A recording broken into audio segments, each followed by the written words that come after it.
Hare Krishna, my dear devotees, welcome back to the daily readings of Srila Prabhupada's books, right here in Hythe, Kent, southeast England, just next to the English Channel. We're going through the Śrīmad-Bhāgavatam. The beginning of the Bhagavatam gives us the history leading up to the speaking of the Bhagavatam by Shukadeva Goswami to Maharaj Parīkṣit. So welcome aboard this transcendental journey as we move our way through the first, and then the second, third, fourth, up to the 10th canto of Śrīmad-Bhāgavatam, so that we can actually hear about Krishna and understand the pastimes of Krishna, who he is.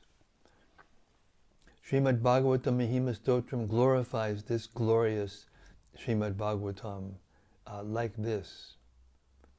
Srila Sanatana Goswami is compiled this wonderful stotra. Sarva Shastrabdipi Yusha Sarva Vedaika Satpala Sarva Siddhanta Ratnaja Sarva Lokaika Drikprada. O nectar from the ocean of all scriptures, singular fruit of all the Vedas, rich mine of the precious gems of all conclusive truths, you are the only giver of sight to all the worlds. Sarva Bhagavata Purāṇa Śrīmad-Bhāgavata Prabho Kalidvandoditaditya Sri Krishna Parivartita. O life air of all the Supreme Lord's devotees, O Master Śrīmad-Bhāgavatam, you are the sun risen in the darkness of Kali. You are the exact image of Sri Krishna. Paramananda Pataya Prema Varshakshadayate Sarvada Sarvasevyaya Sri Krishnaya Namostume. I bow down to you, who are supremely blissful to read. Your every syllable pours down a flood of prema. You can always be served by everyone. You are Sri Krishna himself. Madeka Bando Matsangin Madguru Man Mahadana Man Nistadaga Mad Bhagya Mad Ananda Namostute. My only friend, my constant companion, my spiritual master, my great wealth, my savior, my good fortune, my source of ecstasy, I bow down to you. Asadu sadhu tadayin atini chochatakara hanamun chakadachin mam premnarit kantayok spura. O bestower of saintliness to the unsaintly, O exalter of the most fallen, please never leave me, always appear in my heart and my voice with pure love. Om Namo Bhagavate Vasudevaya. Om Namo Bhagavate Vasudevaya. Om Namo Bhagavate Vasudevaya. Okay, we reached the 12th chapter already of the first canto of Śrīmad-Bhāgavatam. The birth of Emperor Parīkṣit. The story is unfolding.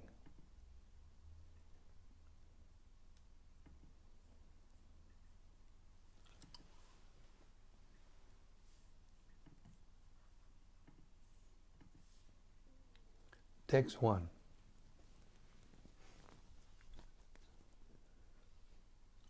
The sage Shaunaka said, the womb of Uttara, mother of Maharaj Parīkṣit, was spoiled by the dreadful and invincible Brahmastra weapon released by Ashwatthama. But Maharaj Parīkṣit was saved by the Supreme Lord. Purport. The sages assembled in the forest of Naimisharanya inquired from Sutta Goswami about the birth of Maharaj Parīkṣit. But in the course of the narration, other topics, like the release of the Brahmastra by the son of Drona, his punishment by Arjuna, Queen Kunti Devi's prayers, the Pandavas' visit to the place where Bhishma Dev was lying, his prayers, and thereafter the Lord's departure for Dwarka were discussed. His arrival at Dwarka, residing with the 16,000 queens and so on, were also narrated. The sages were absorbed in hearing such descriptions, but now they wanted to turn to the original topic, and thus the inquiry was made by Shonaka Rishi. So the subject of the release of the Brahmastra weapon by Ashwatthama is renewed. Text 2. How is the great emperor Parīkṣit, who is a highly intelligent and great devotee, born in that womb? How did his death take place? And what did he achieve after his death? Purport. The king of Hastinapur, now Delhi, used to be the emperor of the world, at least till the time of the son of Emperor Parīkṣit. Maharaj Parīkṣit was saved by the Lord in the womb of his mother, so he could certainly be saved from untimely death due to the ill will of the son of a Brahmana. Because the age of Kali began to act just after the assumption of power by Maharaj Parīkṣit, the first sign of misgivings was exhibited in the cursing of such a greatly intelligent and devoted king as Maharaj Parīkṣit. The king is the protector of the helpless citizens, and their welfare, peace, and prosperity depend on him. Unfortunately, by the instigation of the fallen age of Kali, an unfortunate Brahmana's son was employed to condemn the innocent Maharaj Parīkṣit, and so the king had to prepare himself for death within 7 days. History will ever record this unfortunate incident of how a great king was killed by the unkind intrigue of the fallen son of a Brahmana. Maharaj Parīkṣit is especially famous as one who is protected by Vishnu, and when he was unduly cursed by a Brahmana's son, he could have invoked the mercy of the Lord to save him. But he did not want to, because he was a pure devotee. A pure devotee never asks the Lord for any undue favor. Maharaj Parīkṣit knew that the curse of the Brahmana's son upon him was unjustified, and as everyone else knew. But he did not want to counteract it because he knew also that the age of Kali had begun, and that the first symptom of the age, namely degradation of the highly talented Brahmana community, had also begun. He did not want to interfere with the current of time, but he prepared himself to meet death very cheerfully and very properly. Being fortunate, he got at least 7 days to prepare himself to meet death, and so he properly utilized the time in the association of Shukadev Goswami, the great saint and devotee of the Lord. Text 3. We all respectfully want to hear about him, Maharaj Parīkṣit, to whom Shukadev Goswami imparted transcendental knowledge. Please speak on this matter. Purport. Shukadev Goswami imparted transcendental knowledge to Maharaj Parīkṣit during the remaining 7 days of his life, and Maharaj Parīkṣit heard him properly, just like an ardent student. The effect of such a bona fide hearing and chanting of Śrīmad-Bhāgavatam was equally shared by both the hearer and the chanter. Both of them were benefited. Out of the 9 different transcendental means of devotional service to the Lord prescribed in the Bhagavatam, either all of them, or some of them, or even one of them are equally beneficial if properly discharged. Maharaj Parīkṣit and Śrukadeva Goswami were serious performers of the first 2 important items, namely the process of hearing and the process of namely the process of chanting and the process of hearing, and therefore both of them were successful in their laudable attempt. Transcendental realization is attained by such serious hearing and chanting, and not otherwise. There is a type of spiritual master and disciple much advertised in this age of Kali.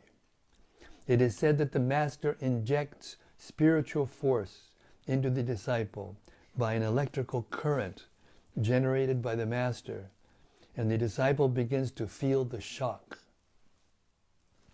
He becomes unconscious, and the master weeps for his exhausting his store of so-called spiritual assets. Such bogus advertisement is going on in this age, and the poor common man is becoming a victim of such advertisement. We do not find such folk tales in the dealings of Śrukadeva Goswami and his great disciple, Maharaj Parīkṣit.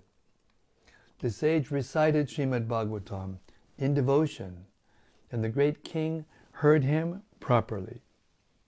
Nor did he become unconscious while receiving knowledge from the master.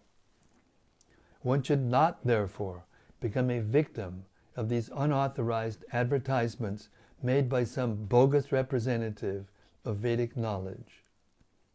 The sages of Naimisharanya were very respectful in hearing about Maharaj Parīkṣit because of his receiving knowledge from Śrukadeva Goswami by means of ardent hearing. Ardent hearing from the bona fide master is the only way to receive transcendental knowledge, and there is no need for medical performances or occult mysticism for miraculous effects. The process is simple, but only the sincere party can achieve the desired result. Text 4. Sutta Goswami said, Emperor Yudhishthira administered generously to everyone during his reign. He was exactly like a father. He had no personal ambition and was freed from all sorts of sense gratification because of his continuous service under the lotus feet of Lord Sri Krishna. Purport. As mentioned in our introduction, there is a need for the science of Krishna in human society, for the good of all suffering humanity of the world. And we simply request the leaders of all nations to pick up this science of Krishna for their own good, for the good of the society, and for the good of all the world's people. So it is confirmed herein by the example of Maharaj Yudhishthira, the personality of goodness. In India, the people hanker after Ram Raja because the personality of Godhead was the ideal king, and all other kings or emperors in India controlled the destiny of the world for the prosperity of every living being who took birth on the earth. Herein the word praja is significant. The etymological import of the word is that which is born. On the earth, there are many species of life, from the aquatics up to the perfect human beings, and all are known as prajas. Lord Brahma, the creator of this particular universe, is known as the Prajapati because he is the grandfather of all who have taken birth. Thus, praja is used in a broader sense than it is now used. The king is meant to protect all living beings, namely the aquatics, plants, trees, reptiles, birds, animals, and man. Every one of them is a part and parcel of the Supreme Lord. Bhagavad Gita 14:4. And the king, being the representative of the Supreme Lord, is duty-bound to give proper protection to every one of them. This is not the case with the presidents and dictators of this demoralized system of administration, where the lower animals are given no protection, while the higher animals are given so-called protection. But this is a great science, which can be learned only by one who knows the science of Krishna. By knowing the science of Krishna, one can become the most perfect man in the world. And unless one has knowledge in this science, all qualifications and doctorate diplomas acquired by academic education are spoiled and useless.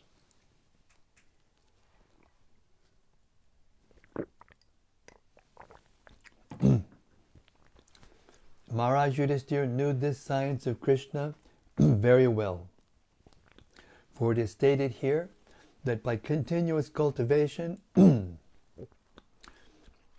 Maharaj Yudhisthira knew this science of Krishna very well.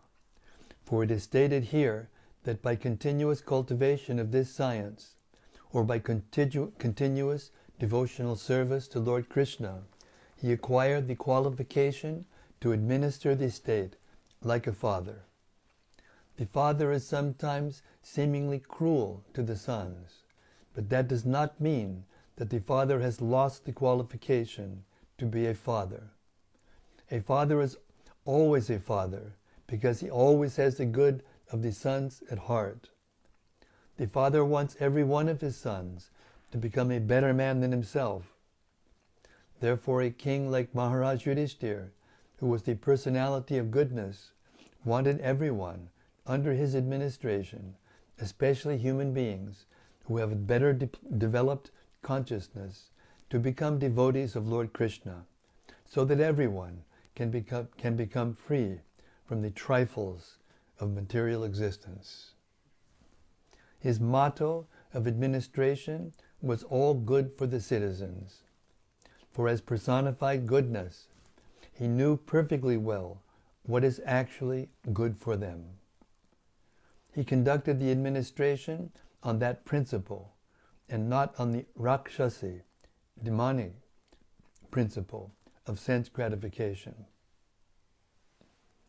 As an ideal king, he had no personal ambition, and there was no place for sense gratification because all his senses at all times were engaged in the loving service of the Supreme Lord, which includes the partial service to the living beings, who form the parts and parcels of the complete whole. Those who are busy rendering service to the parts and parcels, leaving aside the whole, only spoil time and energy, as one does when watering the leaves of a tree without watering the root. If water is poured on the root, the leaves are enlivened perfectly and automatically. But if water is poured on the leaves only, the whole energy is spoiled.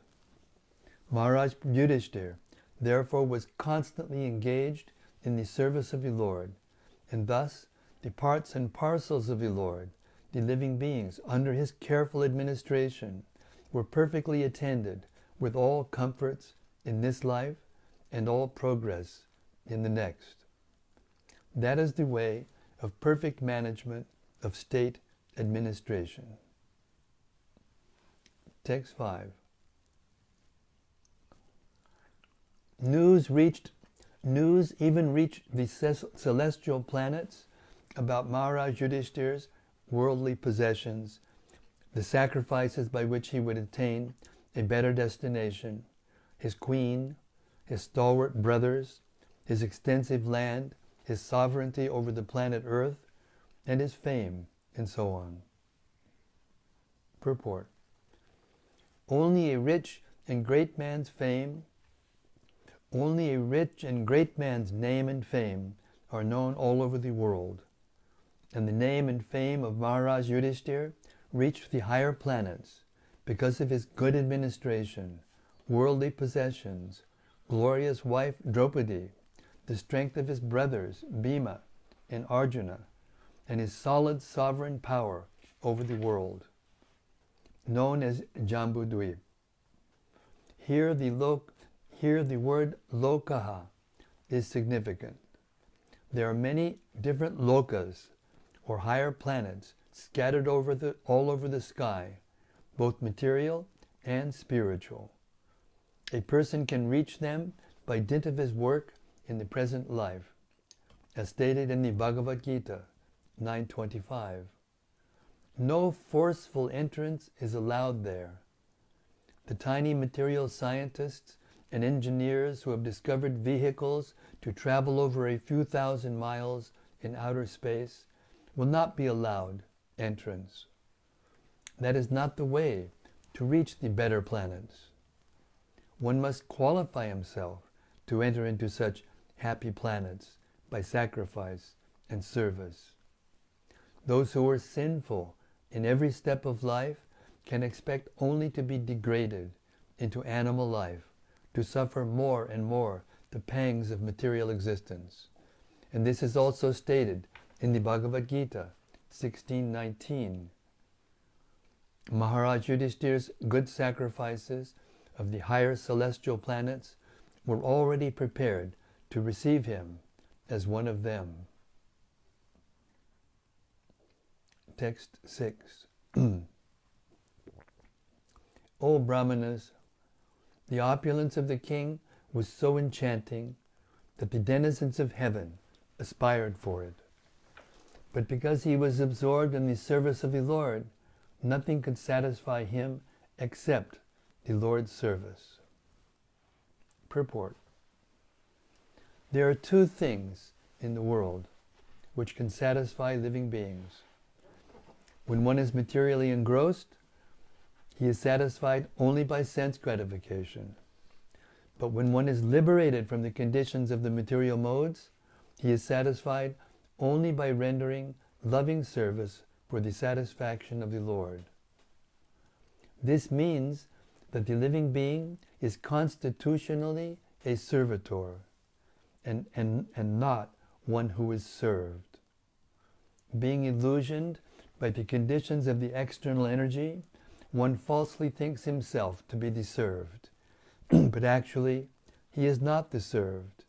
He is the servant of his senses and his lust, desire, anger, avarice, pride, madness, and intolerance. When one is in his proper senses by attainment,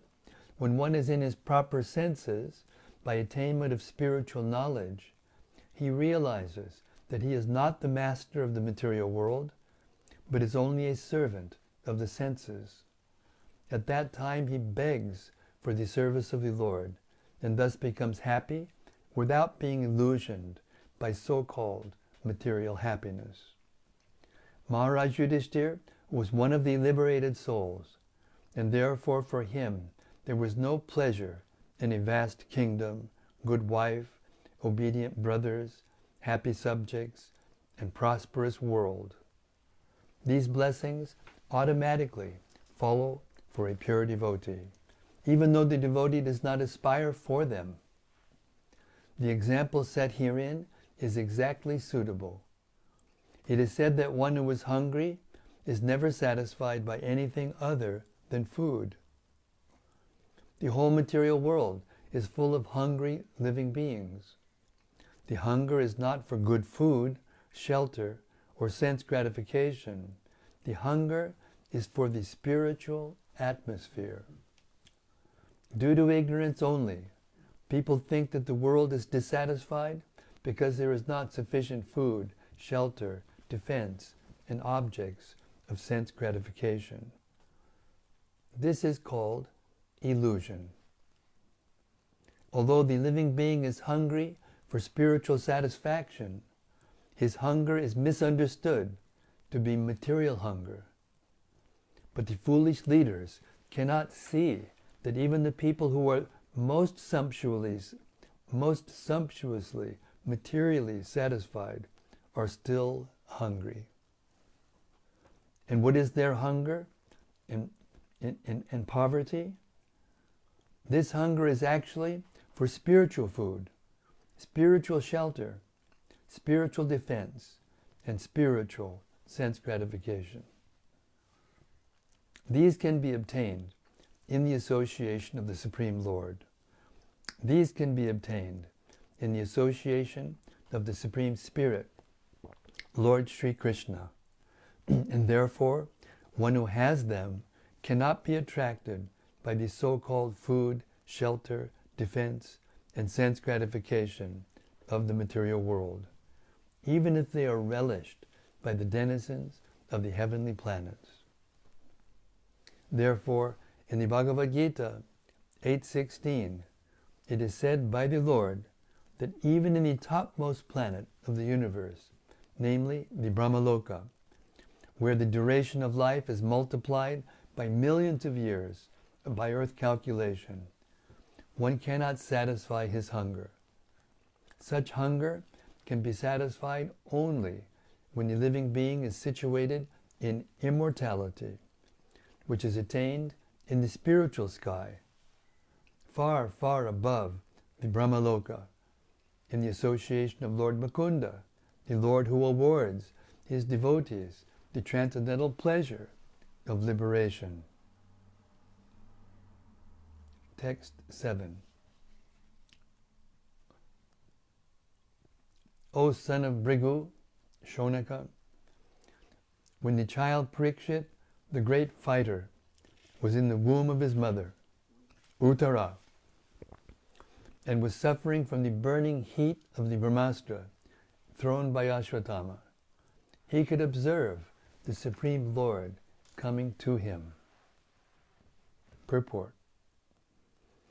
Death generally involves remaining in trance for 7 months.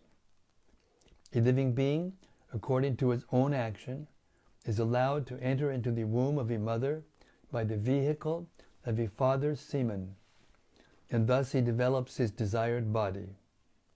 This is the law of birth in specific bodies according to one's past actions.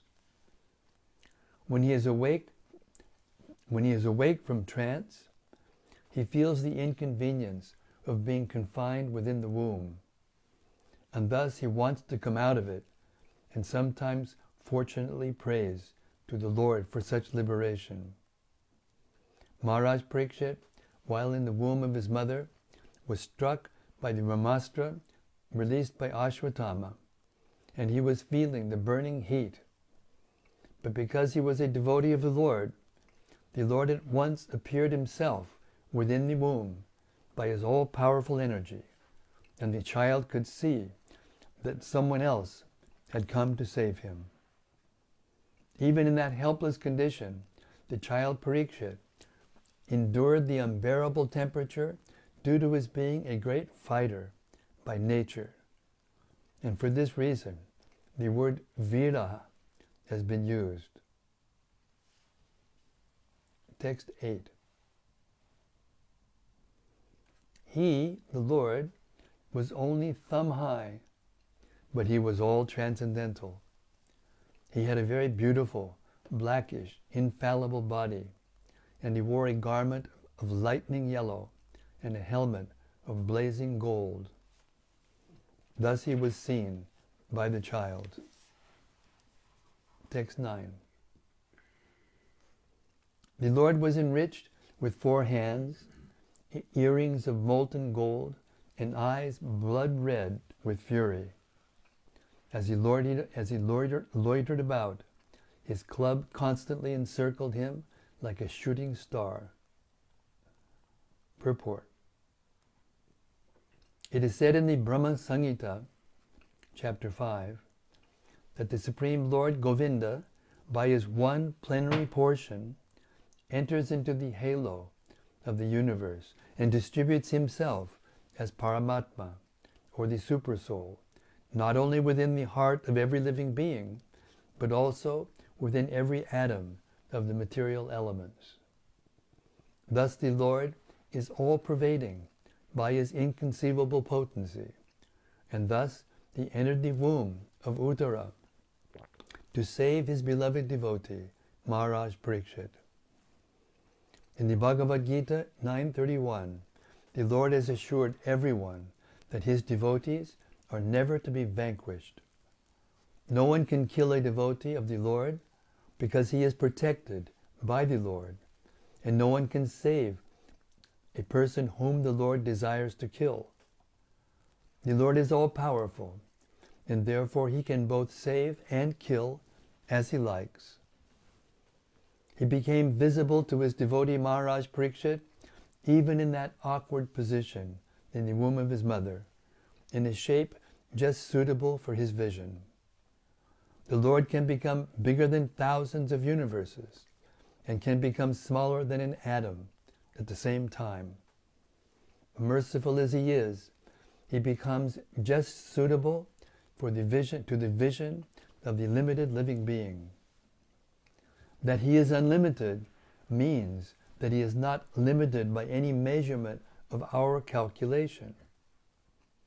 He can become bigger than what we can think of, and he can become smaller than what we can conceive. But in all circumstances, he is the same all-powerful Lord. There is no difference between the thumb-like Vishnu in the womb of Uttara and the full-fledged Narayana in the Vaikuntha Dham, the kingdom of Godhead. He accepts the form of Archa Vigraha, worshipable deity, just to accept service from his different incapable devotees. By the mercy of the Archa Vigraha, the form of the Lord in the material elements, by the mercy of the Archa Vigraha, the form of the Lord in material elements, the devotees who are in the material world can easily approach the Lord, although he is not conceivable by the material senses. The Archa Vigraha is therefore an all-spiritual form of the Lord to be perceived by the material devotees. Such an Archa Vigraha of the Lord is never to be considered material. There is no difference between matter and spirit for the Lord, although there is a gulf of difference between the two in the case of the conditioned living being. For the soul, there is nothing but spiritual existence, and similarly, there is nothing except spiritual existence for the pure devotee of the Lord in his intimate relation with the Lord. Text 10.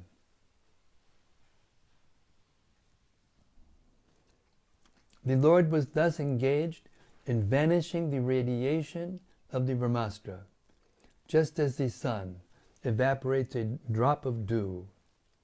He was observed by the child, who thought about who he was. Text 11. While thus being observed by the child, the Supreme Lord Personality of Godhead, the Supersoul of everyone, and the protector of the righteous, at once disappeared, although he is dressed by all directions and is unlimited by time and space. Purport. Child Parīkṣit was not observing a living being who was limited by time and space. There is a gulf of difference between the Lord and the individual living being. The Lord is mentioned herein as the supreme living being, unlimited by time and space. Every individual living being is limited by time and space. Even though a living being is qualitatively one with the Lord, quantitatively there is a great difference between the Supreme Soul and the common individual soul.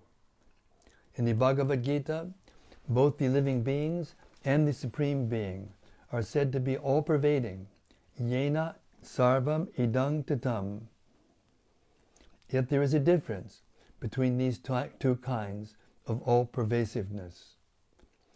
A common living being or soul can be all-pervading within his own limited body, but the Supreme Living Being is all-pervading in all space, in all time. A common living being cannot extend its influence over another common living being by its all-pervasiveness, but the Supreme Super-Soul, the Personality of Godhead, is unlimitedly able to... I'll read that again. A common living being cannot extend his influence over another common living being by its all-pervasiveness, but the Supreme Super-Soul, the Personality of Godhead, is unlimitedly able to exert his influence but the Supreme Super-Soul, the Personality of Godhead, is unlimitedly able to exert his influence over all places and all times and over all living beings. And because he is all-pervasive, unlimited by time and space, he can appear even within the womb of the mother of child Parīkṣit.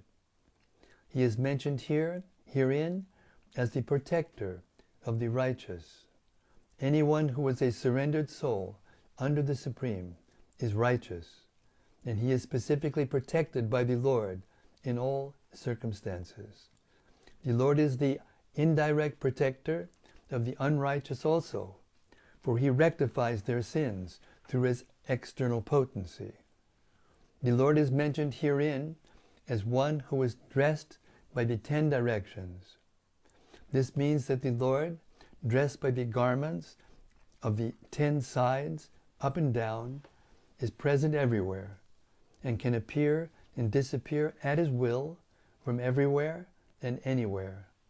His disappearance from the sight of the child Parīkṣit does not mean that he had appeared on the spot from any other place. He was already present there, and even after his disappearance, and even after his disappearance, he was there, although invisible to the eyes of the child. This material covering of the effulgent firmament is also something like a womb of the Mother Nature, and we are all put into the womb by the Lord, the Father of all living beings. He is present everywhere, even in this material womb of Mother Durga, and those who are deserving can see the Lord. Hare Krishna. Believe it or not, it's 7:47.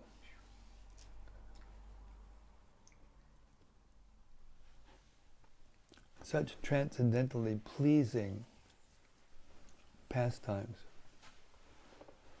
transcendently pleasing words. I've heard people say that Srila Prabhupada just repeats himself again and again.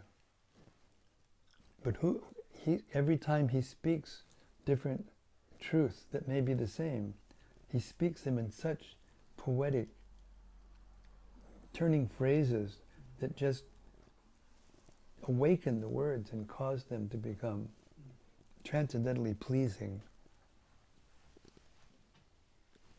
So let us pray that our hearts will become softened by this hearing to the point at which we can hear, really hear, and feel our love for Krishna be awakened at every moment. Hare Krishna. We'll stop our reading there tonight and ask the Assembly Sages to please give us their reflections on what we just heard. Hare Krishna.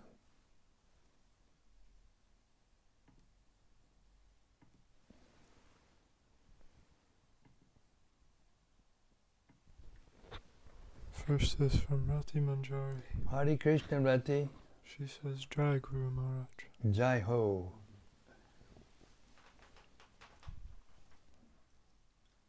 Bhakti Noel. Hare Krishna, Bhakti Noel. No long time no here. Hare Krishna, dear Maharaj. Please accept my humble obeisances. Jai Ho. I am happy to join for this nectar session today. Always a gift to my conditioned soul. Thank you for your service. All glories to Srila Prabhupada. All glories to Prabhupada. Welcome aboard.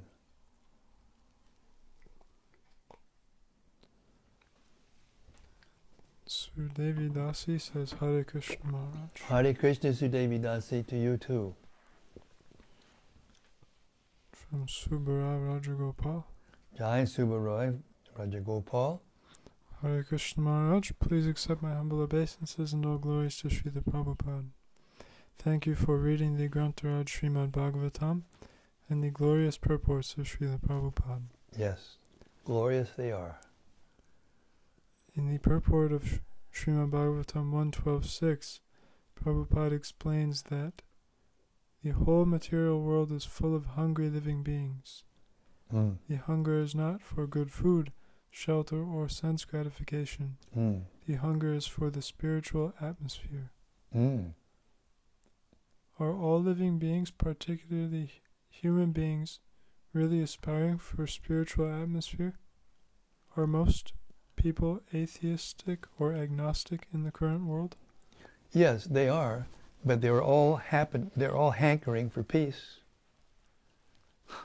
They're all hankering for happiness.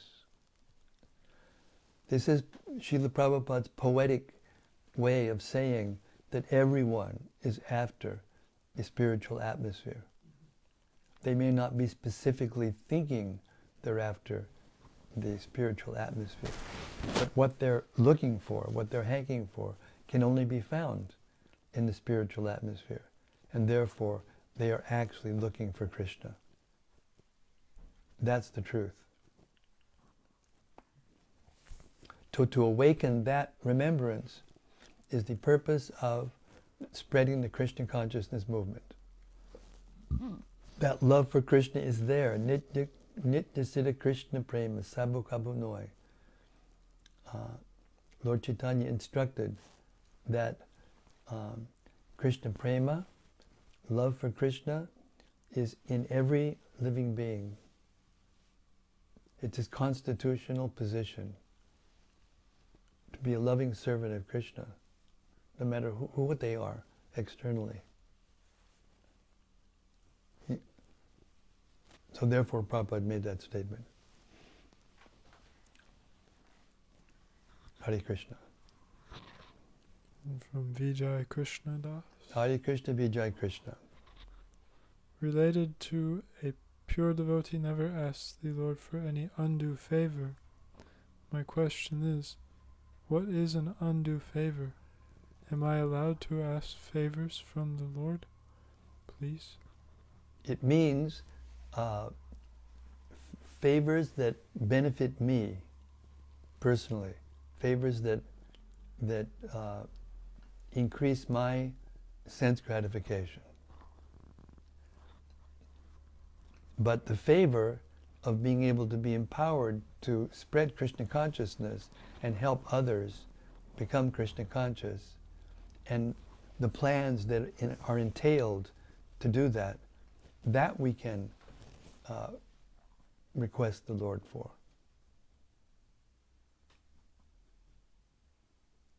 Hare Krishna. And from Vilas Manjari. Yes, Vilas Manjari. Haribol. Dear Maharaj, please accept my humble obeisances. The Lord enters into the halo of the universe and distributes himself as Paramatma. I hadn't heard a description like this before.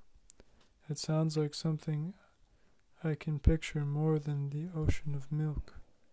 Is this halo the same as the ocean of milk? This is, again, it's poetic.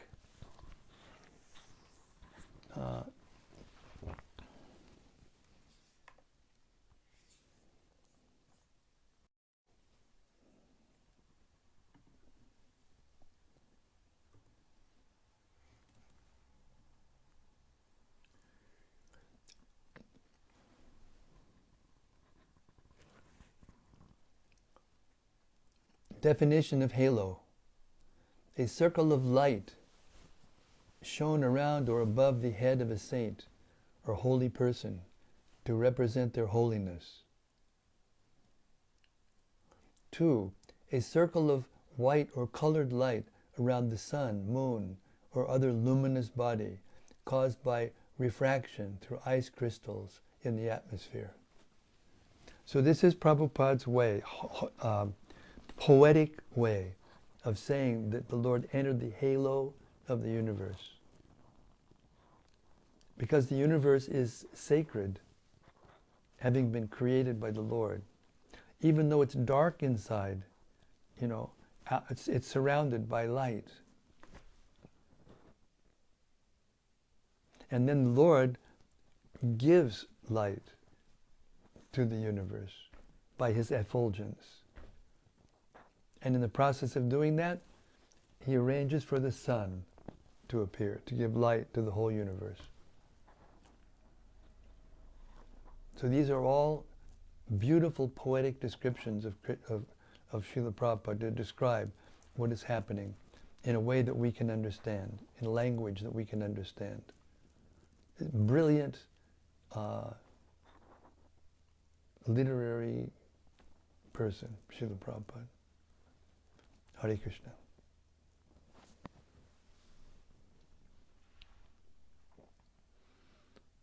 From Vrajaloka.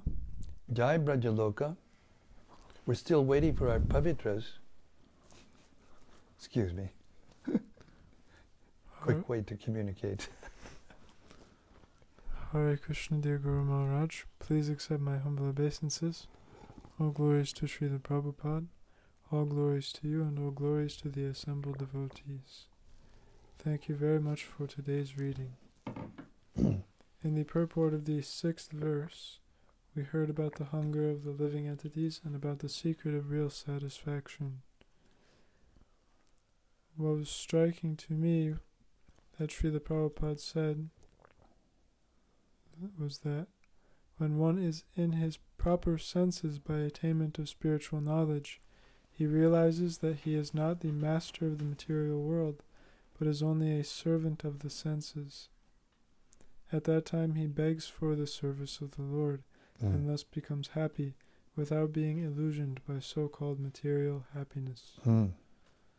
So when we just start begging for devotional service, we become happy. It is so beautiful.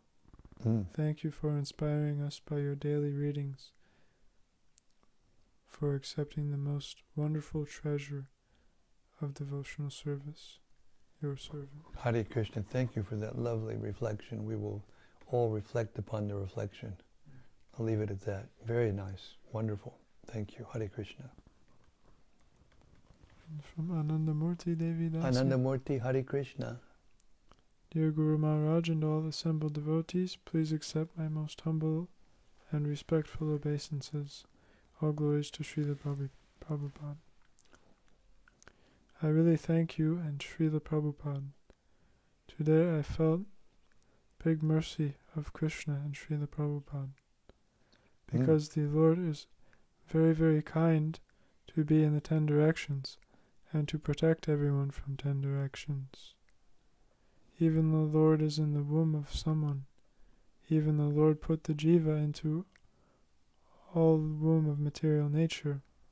But on one hand, He is always with us always. How merciful the Lord is. Thank you so much. Absolutely. Thank you for that lovely reflection. We are never alone.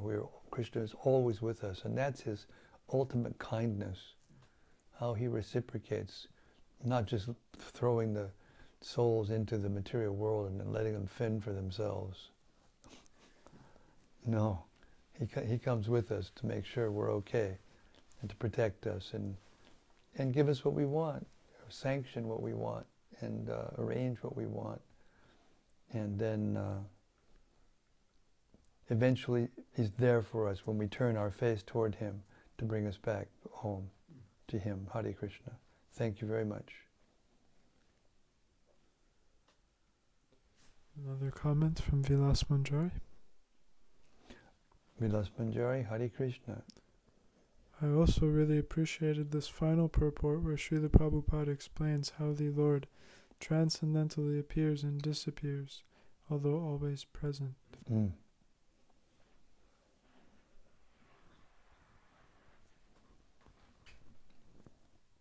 And from Vijay Krishna, the second question. Hare Krishna. Related to yesterday's reading where we spoke about Lord Krishna having the preacher as his most dear servant, my question is it that if I become a preacher, it will happen for me to become more dear to Krishna than Srimati Radharani? Oh my God. This is called, there's two kinds of questions that are not recommended. One of them or two things that are not recommended: blind following and absurd inquiries. And this is an absurd inquiry. It does not even deserve an answer. But the question is, there's no question of us being a better servant than Srimati Radharani. Srimati Radharani is the source of devotional service. Krishna is the source of everything. He's the source of Radharani. But Radharani is the source of devotional service. Therefore, Krishna comes into this world in order to try to understand the devotional service of Srimati Radharani. So her devotional service is, just like we cannot become equal to Krishna, we cannot become equal in service to Srimati Radharani. So this is an absurd inquiry. Hare Krishna.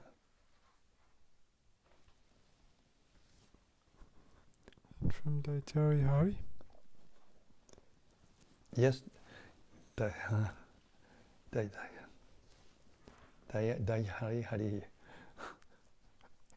Hare Krishna Maharaj, please accept my humble obeisances. All glories to Srila Prabhupada. Jai Srila Prabhupada. Hari Bol. In the purport to text 9 tonight, we heard about how the Lord can become bigger than we can think of, but at the same time his form manifested as smaller than a thumb is equal to that of the Lord in his abode in Vaikuntha, and that he accepts the Archa Vigraha just to accept service from his servitors. Forgive me if my reflection isn't so nectarian and even sectarian, but I sometimes get irritated by the offensive attitudes of certain people from the Islamic faith who say God is too great to descend to this material world in a form, and are hostile to this very idea no matter how well it's explained. It seems like they are using this supposed reverence as a cover for the fact that they are averse to the Lord having a form with whom they can have a relationship, and would prefer to see him as an order supplier meant to give them 70 virgins in the afterlife. And he conveniently condemns everyone else other than them to hell for all eternity. Well said, I might add. Well said. Actually, most of them are just misled. Most of them are misled by fanatics. Just like the common Christian is misled by, priests who are, abusing people in the name of authority, and so on and so on. And yeah, they're ignorant. We should look in compassion on them, actually. But yes, if they do attack like that with those ideas, those impersonal ideas, then we should either just go away from the place and absorb them and ignore them completely, or we should put them in their place clearly with strong spiritual philosophy. Of course, one has to be very powerful to do that. Unless you're powerful, if you try to do that, then you may become put in an awkward position. But in general, the people in general, whether they be Muslims or Hindus or Christians or Buddhists or whatever, they're all misled by so-called spiritual authorities. Prabhupada called, and the Bhagavatam calls this material world the worlds of the cheaters and the cheated. The cheaters are there because the people want to be cheated. Hare Krishna. kind of answered already, but I'll read the rest of it. Hmm. I know Prabhupada showed all respect to the Prophet Muhammad and Muslims in general because at least they acknowledge the authority of God. But this aversion to the Lord in any kind of intimate way doesn't seem like love, it seems like fear. How should we see such people without being offensive? It is fear. It is fear. Most people have a conception of God out of fear. From Aborigines living in the forest who worship a big mountain or a special tree or some kind of, natural phenomenon that's bigger than they can understand, and they worship it. It's just the material nature. It's just the material nature giving the souls what they want.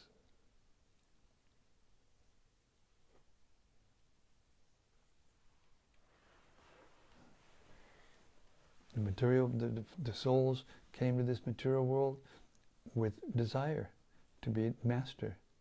So in this way they can pretend to be the master of large numbers of people by putting forward these crazy ideas.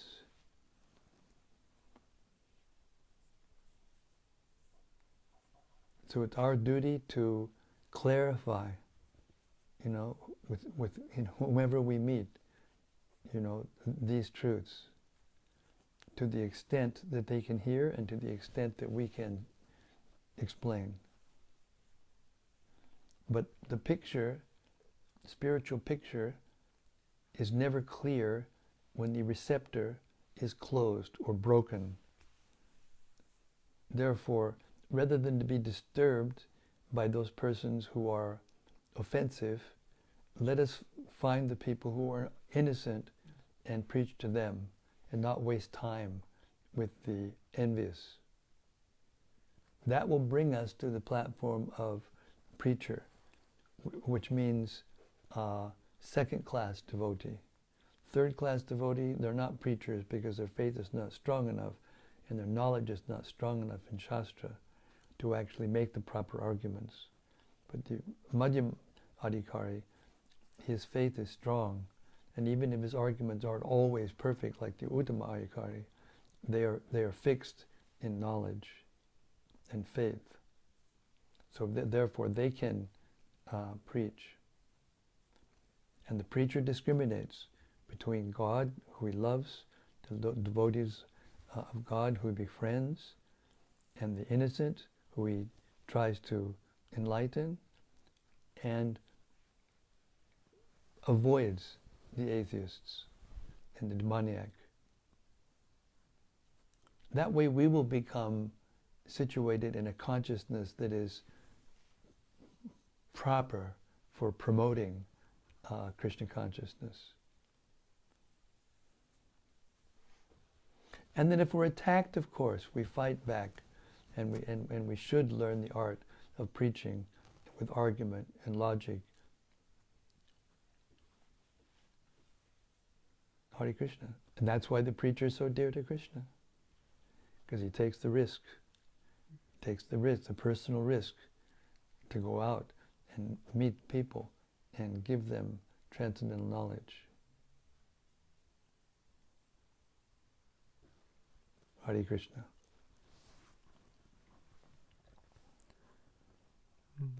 From Indranuja Das. Hare Krishna, Indranuja.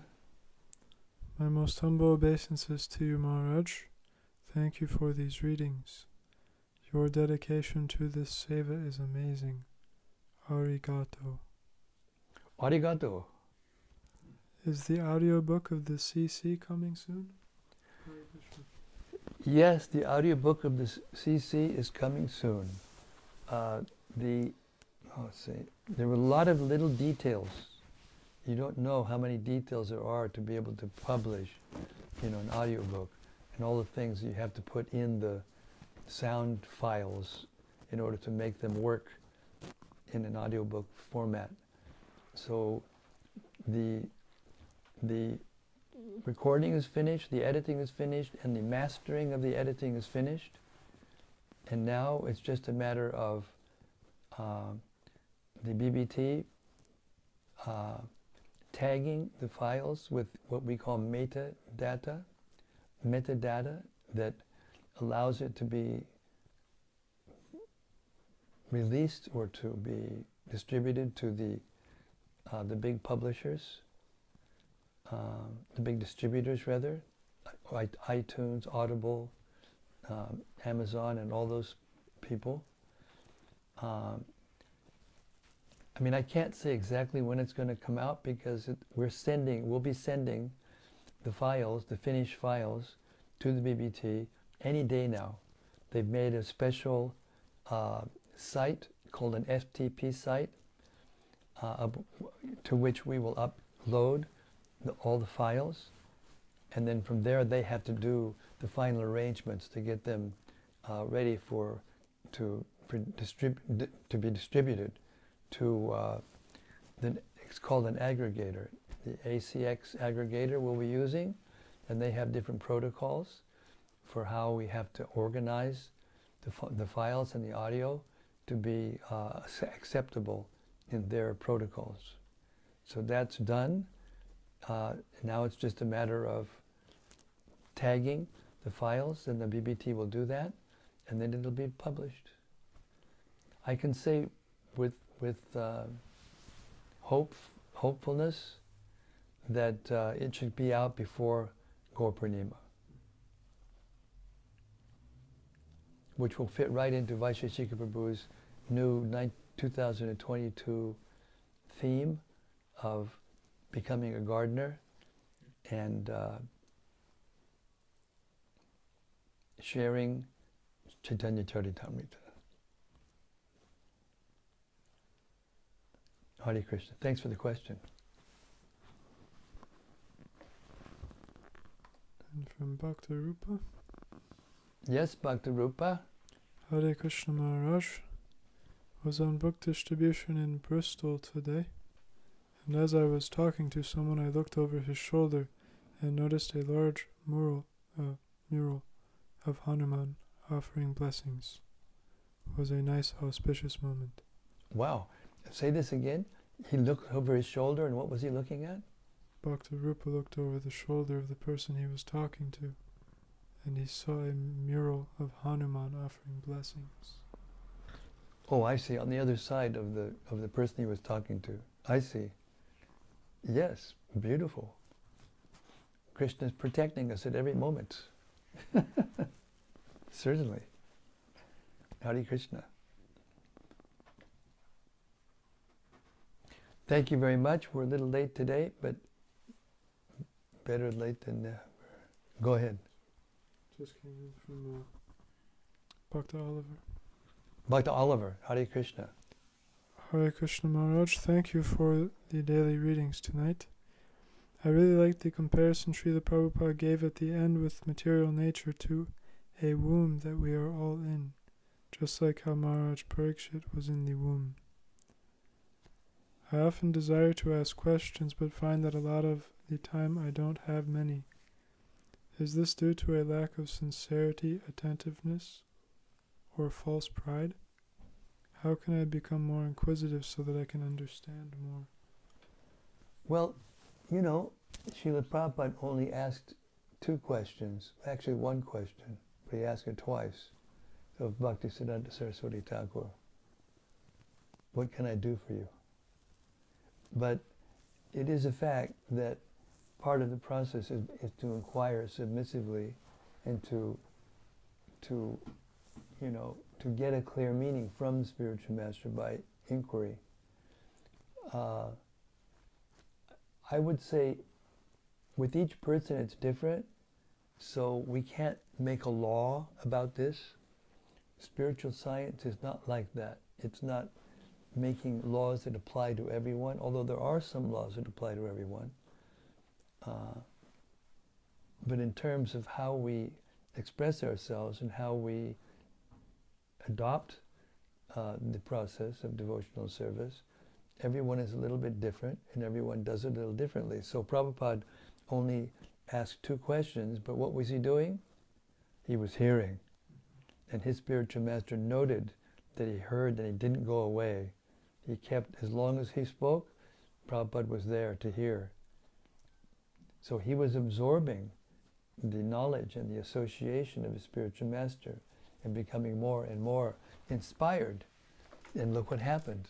So many years after he first got his order, his marching orders to the West, 40 some years later, he was able to come to the West and execute the order. So just hear and keep hearing loyally and attentively. And even if you don't have questions, just hear and keep hearing. And gradually, whatever is the best, way for you to express your desire for spiritual perfection will come out eventually. So it isn't necessarily wrong not to inquire. But it is a part of the process. So what can you do to do it? Do it. Keep doing the process, keep doing the process, keep doing the process. The process works for one who works for the process. God helps those who help themselves. So nobody but you can